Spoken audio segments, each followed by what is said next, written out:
오늘 저희들이 함께 나눌 하나님의 말씀은 저희들이 사실 지난주에 다 읽지 못했죠. 그래서 11장 27절부터 마지막 절 33절까지 저희들이 다시 한번 읽도록 하겠습니다. 네.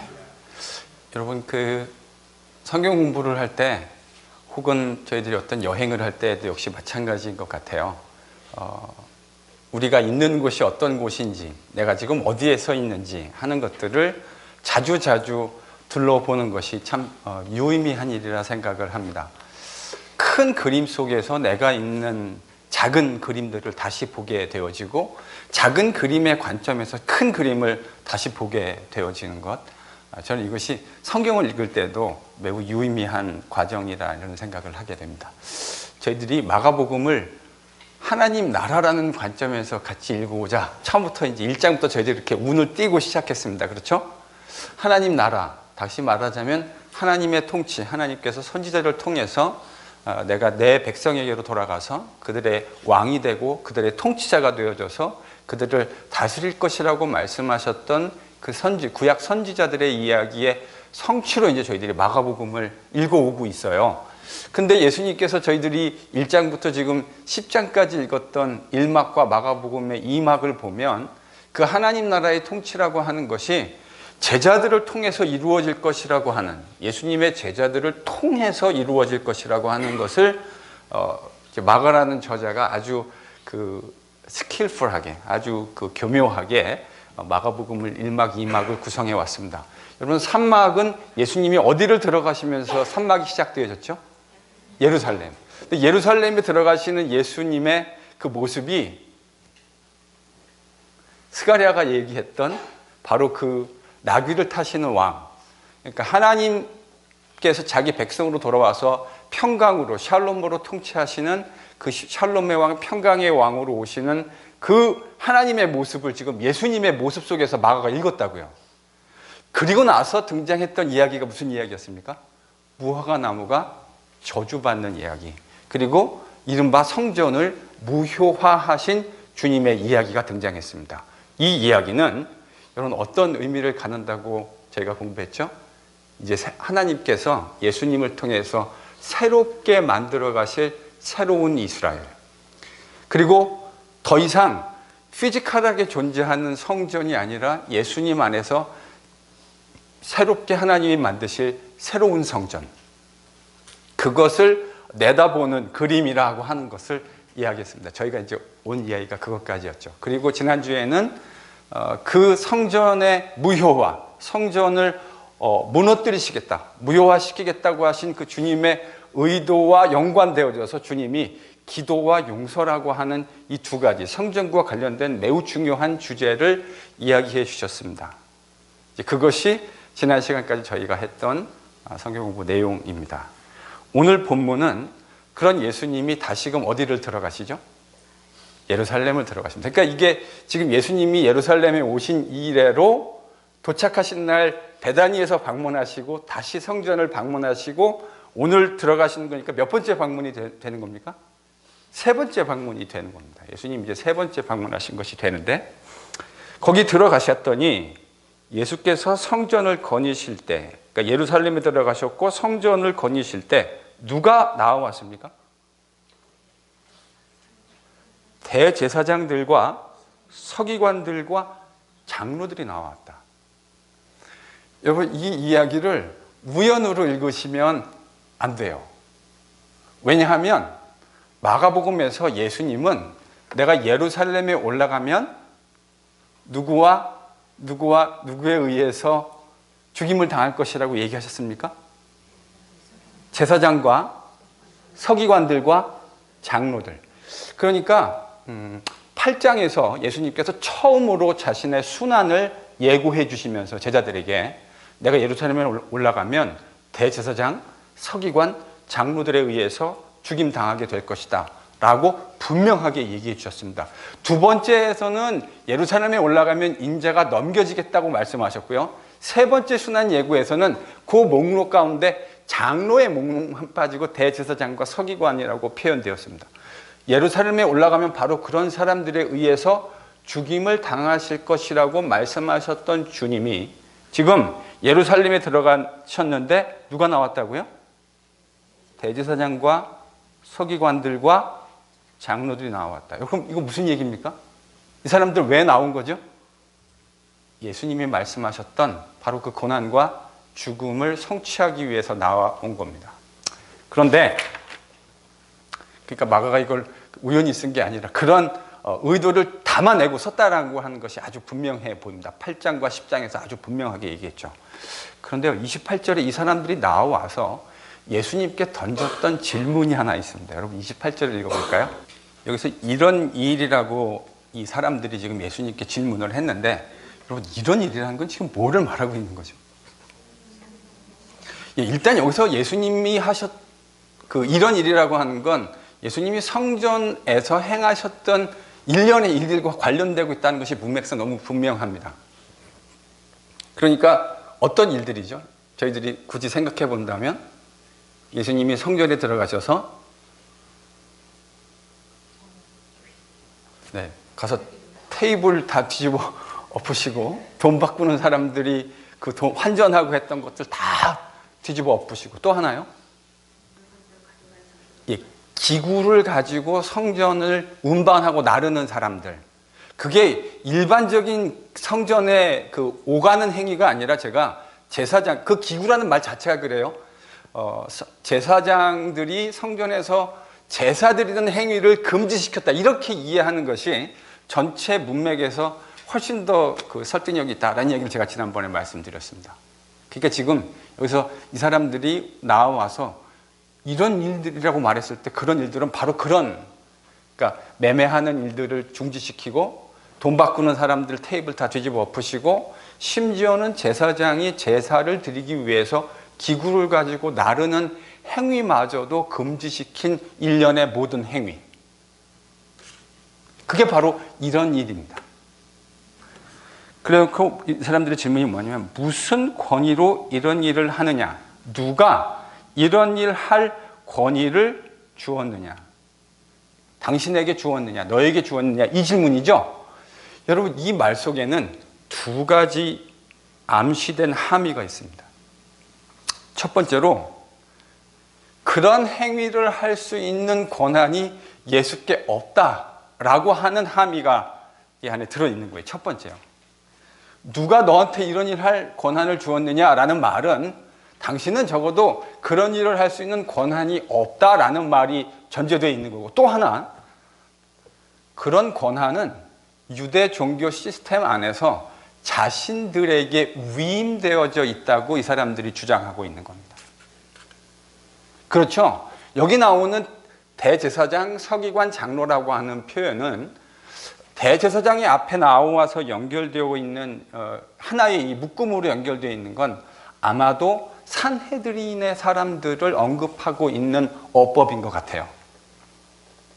그러니까 일반적인 서기관, 여러분 서기관이라고 하는 건 이거는 펑셔널한 디스크립션이죠.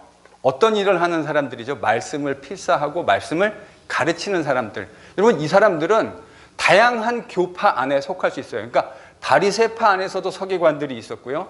그리고 사두개파 안에서도 서기관들이 있었어요. 그러니까 다양한 그 종교 시스템 안에서, 디나미네이션 안, 굳이 오늘날로 얘기하면 장로교, 감리교, 침례교, 성결교 이런 다양한 디나미네이션이 있었던 것처럼 1세기 예수님 당시에도 유대교 안에 다양한 디나미네이션이 있었습니다. 그들을 일컫는 펑셔널한 이름이에요. 장로도 역시 마찬가지인 거죠. 그러니까 여기서 나오는 대제사장과 서기관과 장로라고 하는 것은 아마도 산헤드린의 멤버들과 그들과 연관된 사람들을 이야기하는 것이 거의 틀림없어 보입니다. 그 사람들이 지금 와서 뭐라고 그러는 거예요? 누가 당신에게 이러한 권한을 주었냐? 이 말은 당신은 이런 일을 할 수 있는 권한이 없다. 그리고 그 권한은 적어도 구약의 유대 종교 시스템 안에서 누구에게 위임되어 있다고 이 사람들이 지금 주장하는 겁니까?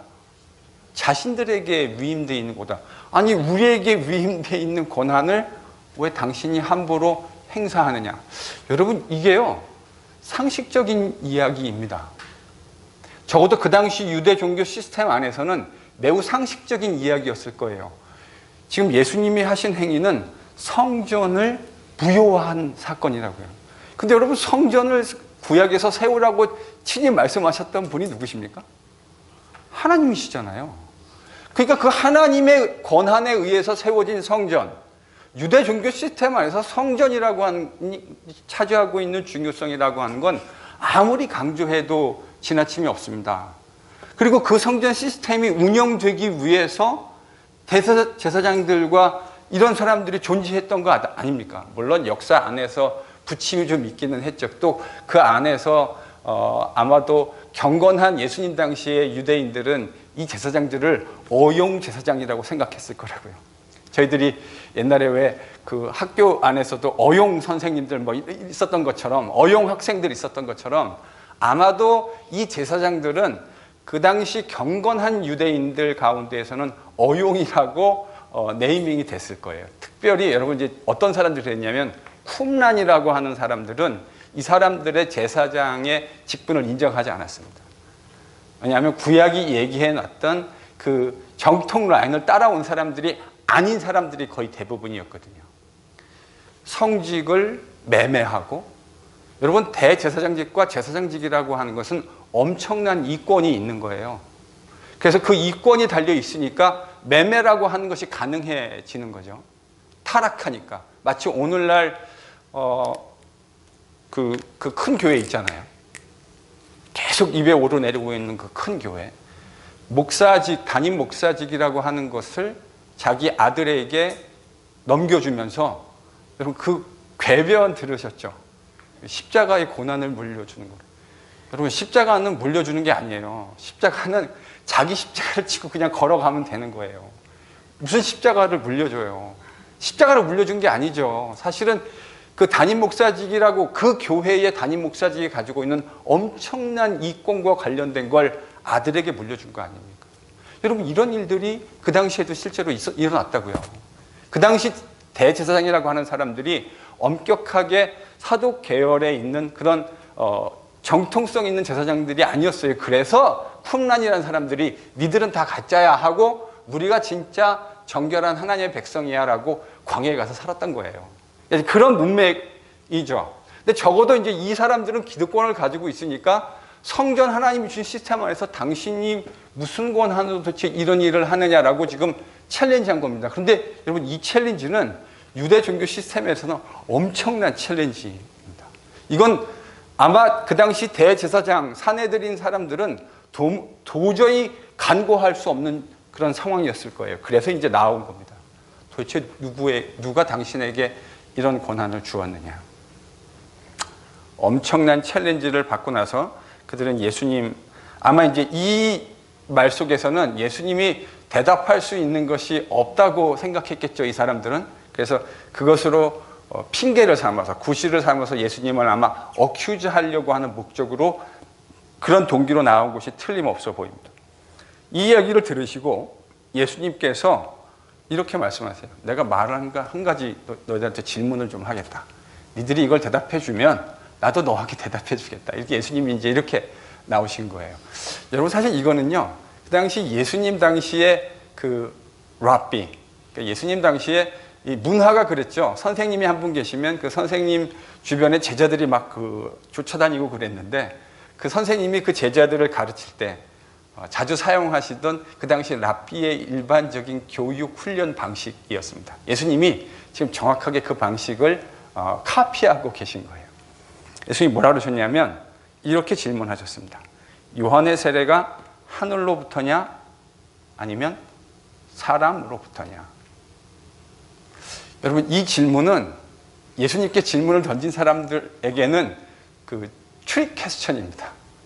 어떤 쪽으로 대답해도 어려움이 야기되어지는, 만약에 하나님으로부터다라고 얘기하면 뭐가 문제가 되죠? 아니 하나님으로부터라 그랬는데 왜 니들은 그러면 그 목소리를 청종하지 않았느냐라고 하는 문제가 얘기되겠죠? 그럼 사람으로부터라 그러면요? 뭐가 문제가 됩니까? 여러분 이거는 뭐 특별히 어려운 게 아니라 본문에 다 있는 건데 뭐가 문제가 되죠? 사람으로부터다 그러면요? 사람들이요, 그 당시 유대 사람들이 세례 요한을 아마 뭐라고 표현해야 되나요? 요즘으로 치면 존경과 모든 그 신뢰를 한 몸에 받는 그런 리더였던 것 같아요. 선지자였던 것 같아요.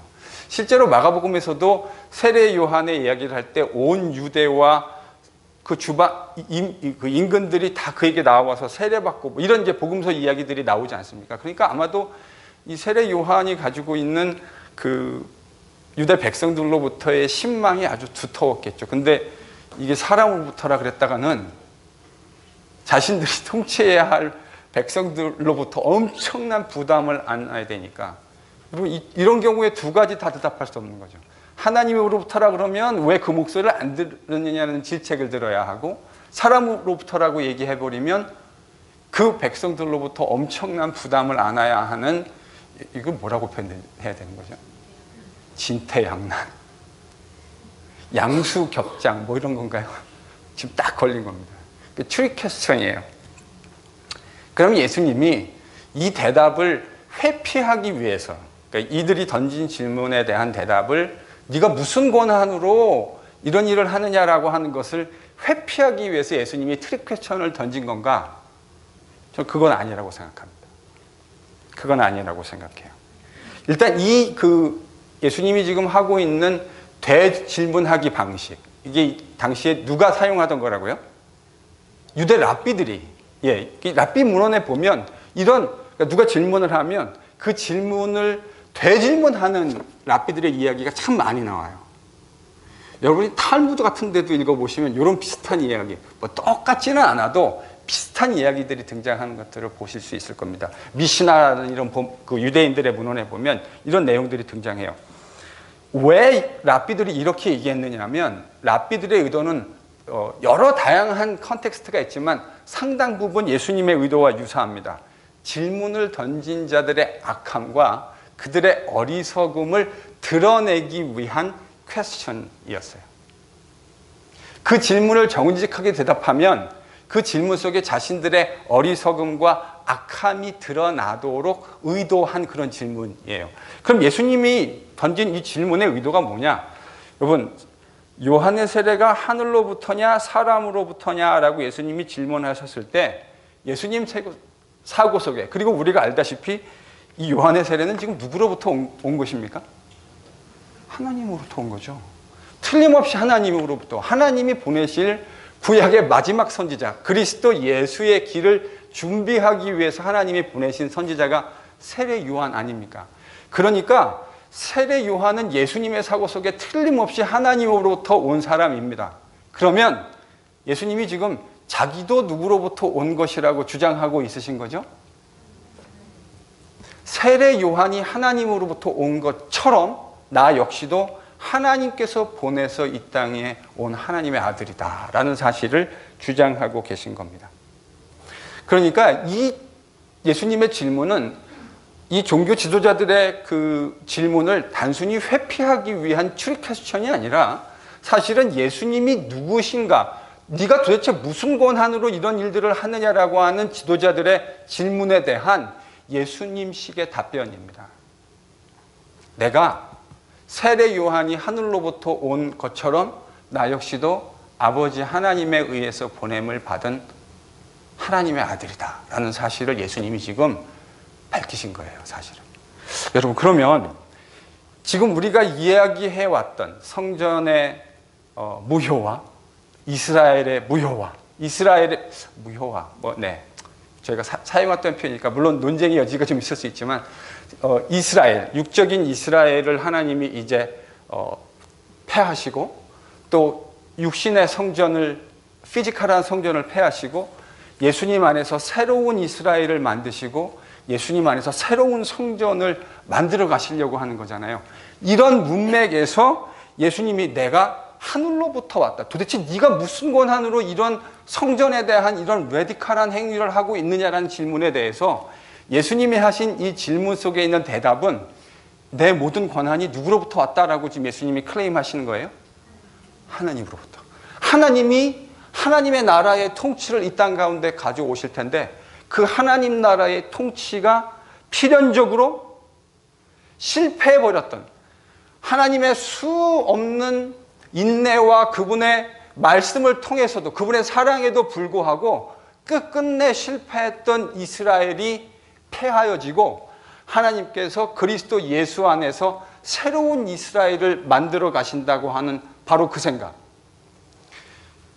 그 이스라엘에 대해서 하나님이 끊임없이 인내하심으로 그들과 함께 하셨는데 이제 하나님이 그들과 더 이상 함께하지 않으시고 새로운 이스라엘을 만드시고 새로운 백성들 가운데 그리스도 예수의 성전으로 함께 하시겠다고 임마누엘이 하시겠다고 하는 그 의지가 바로 그 아이디어가 오늘 예수님의 말씀 속에 담겨져 있는 거예요. 여러분, 교회라고 하는 것, 저희들이 오늘날 교회, 저희들이 또 에베소서에서 사용하는 표현, 제가 요즘에 계속 신조어를 만들어냈죠. 무슨 말을 만들어냈습니까? 예수 공동체. 예, 물론 뭐 자체로 완전히 새로운 건 아니지만 그 텀 자체는 예수 공동체.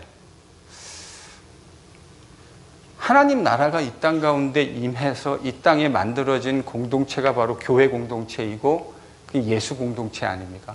그 예수 공동체는 하나님이 그리스도 예수를 더불어서 그분을 성전으로 삼아서 그리스도 예수를 구주로 고백하는 모든 사람들을 모퉁이 돌이신 그리스도와 함께 성전으로 지어가는 여러분 새로운 공동체입니다.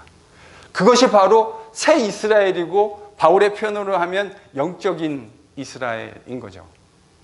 여러분, 이게 기독교가 얘기하는 하나님 나라, 신약이 얘기하는 하나님 나라의 통치와 교회에 대한 새로운 신약 성경 저자들이 보여주고 있는 그림입니다.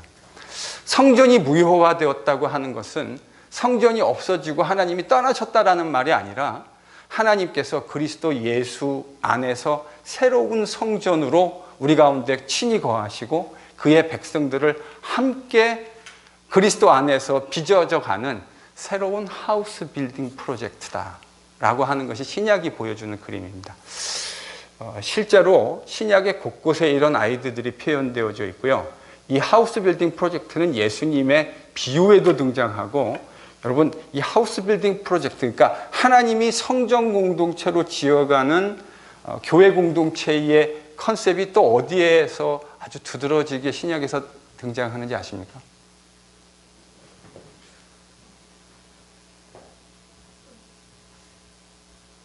예, 물론 사도행전도 그 안에 틀림없이 그 그림 안에 해당하죠. 근데 명시적으로 이 하우스 빌딩 프로젝트를 이야기하는 매우 그 선명한 책은 히브리서입니다. 히브리서. 하나님이 새롭게 지어가는 이 백성들을 하우스 빌딩 프로젝트라고 하는 개념으로 설명하는 것이 바로 히브리서입니다. 언제 저희가 히브리서를 공부할 때 그 얘기를 새롭게 다시 좀 더 구체적으로 할 수 있는 날이 올 것이라 기대합니다. 예수님을 통해서 지어지는 성전, 예수님 안에서 새롭게 만들어지는 이스라엘. 여러분, 이 말 속에 예수님이 또 그리고 마가가 얘기하려고 하는 함의는 저는 이런 의미가 들어있을 것이라고 생각합니다. 그리스도 안에서 지난 시간에 얘기했던 것처럼 이제 성전은 육체적인 물리적 성전은 없어지지만 그 성전 대신 그리스도 예수의 성전 안에서 이제 모든 그리스도 예수 안에 있는 모든 사람들이 하나님에게 직통으로 나아갈 수 있는 길이 그리스도 예수 안에서 열리게 되어질 것이다. 그것이 예수님이 지난 시간에 사실은 기도를 통해서 얘기했던 교훈 아닙니까? 하나님을 믿으라.